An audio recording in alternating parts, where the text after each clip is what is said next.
Здравейте! В тази презентация ще разгледаме двете основни съпътстващи терапии при антибиотично лечение – традиционната пробиотична и по-съвременната постбиотична. Ще обърнем внимание на недостатъците на първата и предимствата на втората. При бактериални инфекции антибиотиците до днес остават най-ефективното средство за борба с патогенните бактерии. Въпреки това, тяхната употреба крие сериозни рискове за здравето, основно свързани с нарушаване баланса на чревната микробиота и метаболома, както и с проистичащите от това нежелани последствия. Антибиотиците въздействат на патогенните бактерии по два основни начина – бактерицидно, като ги унищожават, и бактериостатично, като потискат развитието им. Тези механизми ги правят ефективно средство за справяне с бактериалните инфекции. За съжаление, антибиотиците не са достатъчно селективни. Освен върху патогените, причинители на инфекцията, те оказват негативно въздействие и върху нашите собствени резидентни бактерии. В резултат, антибиотичната терапия сериозно нарушава нормобиотата на чревния тракт. Вследствие нарушаването баланса в чревната микробиота се появяват различни дисфункции в организма, като дисбиоза – нарушение в баланса на чревната микробиота, което води до промени в количеството и качеството на бактериалните метаболити, произвеждани от резидентните бактерии. А тези метаболити са необходими за нормалното функциониране и благосъстояние на организма. Чревни проблеми, като антибиотик-асоциирана диария, подуване, газове, гадене, повръщане и други. Тези симптоми се проявяват в резултат от нарушеното производство на бактериални метаболити, причинено от дисбаланса в чревната микробиота. Отслабена имунна система.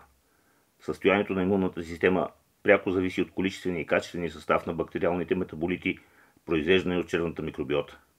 Когато този баланс се наруши, имунната защита отслабва както на локално, така и на системно ниво.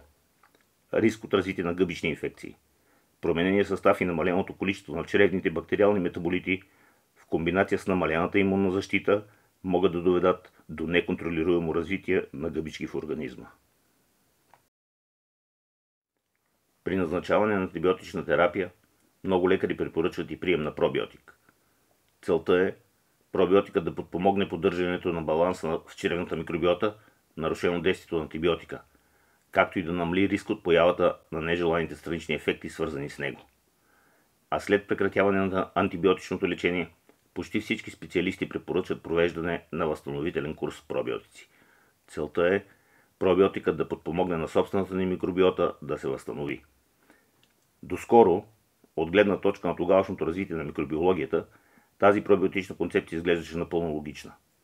Но в светлината на съвременните научни постижения, тя все по-често се поставя под въпрос и предизвиква дискусии. Затова все по-често звучи въпросът: до каква степен пробиотичната терапия е ефективна, както по време на, така и след антибиотично лечение? Обобщавайки съвременните научни концепции, отговорът е едновременно комплексен и сложен, но и изненадващо прост. Тъй като антибиотикът не е достатъчно селективен, по правило той въздейства не само на патогените, но и на останалите бактерии. Пробиотичните бактерии, съдържащи се в пробиотика, не са изключени от това правило и те също се потискат и унищожават от антибиотика. Вследствие на това, те не могат да се развият достатъчно, за да произведат нужните метаболити, които да компенсират загубите за организма. Следва изводът: ефектът от прием на пробиотик по време на антибиотично лечение е минимален, а често и напълно липсва. След антибиотична терапия, в резултат от унищожаването на част от резидентната микробиота, в чревния биофилм могат да се освободят свободни от бактерии ниши. Приемът на пробиотици в този момент създава предпоставка бактериите в тях временно да колонизират тези ниши. Тъй като пробиотичните бактерии, съдържащи се в пробиотика, са чужди за организма, той активира механизмите си за тяхното отстраняване. За времето, през което организмът елиминира тези гости, заели място на собствените му бактерии, се забавя възстановяването на резидентната микробиота, обикновено от 1 до 2 седмици, в зависимост от състоянието на организма. Следва изводът: приемът на пробиотици след антибиотично лечение може да забави възстановяването на собствената резидентна микробиота. Функцията на нашите бактерии в чревния тракт е да синтезират и секретират метаболити, които са необходими както за тяхното развитие и поддържане на популацията им, така и за здравето на организма. Синтезът на тези метаболити не е заложен в човешкия геном. Затова можем да разчитаме единствено на нашата чревна микробиота за тяхното производство.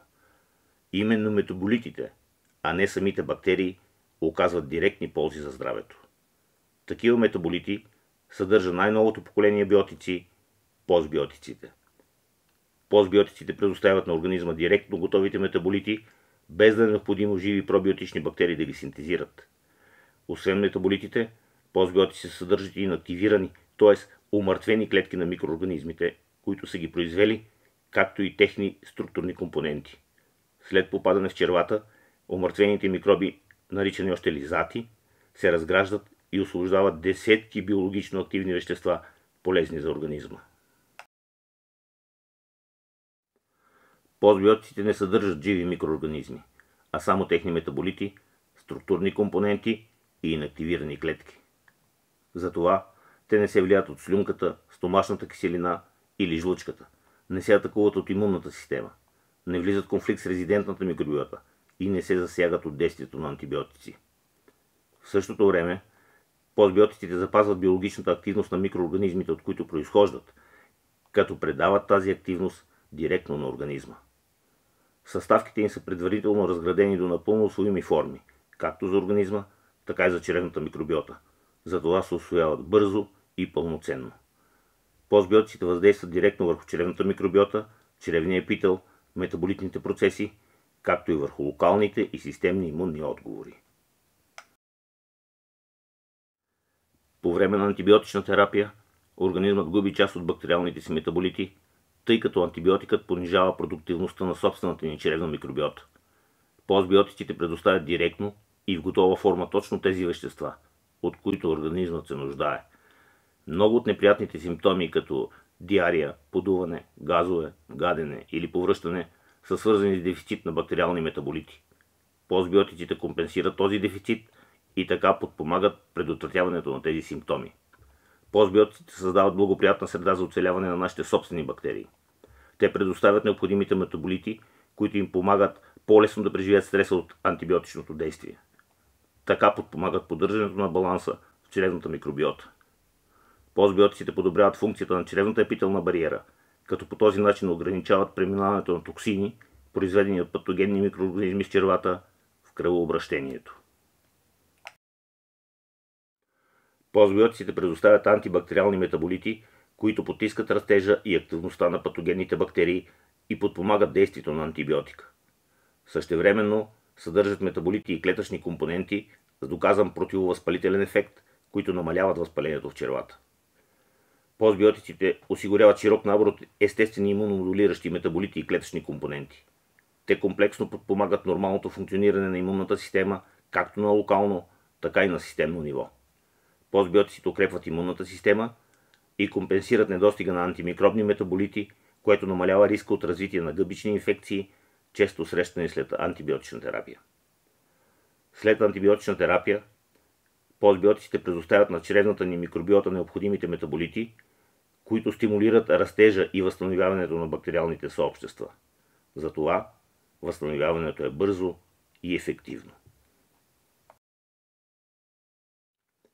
И в заключение можем да констатираме, че приемът на постбиотици по време и след антибиотична терапия подпомага оцеляването на резидентната микробиота, предотвратява антибиотико-асоциирани странични ефекти, модулира както вродената, така и адаптивната имунна система, намалява риска от развитие на гъбични инфекции и ускорява възстановяването на чревната микробиота след терапията. Благодаря ви, че отделихте от времето си. Надявам се презентацията да е била интересна и преди всичко да ви бъде полезна.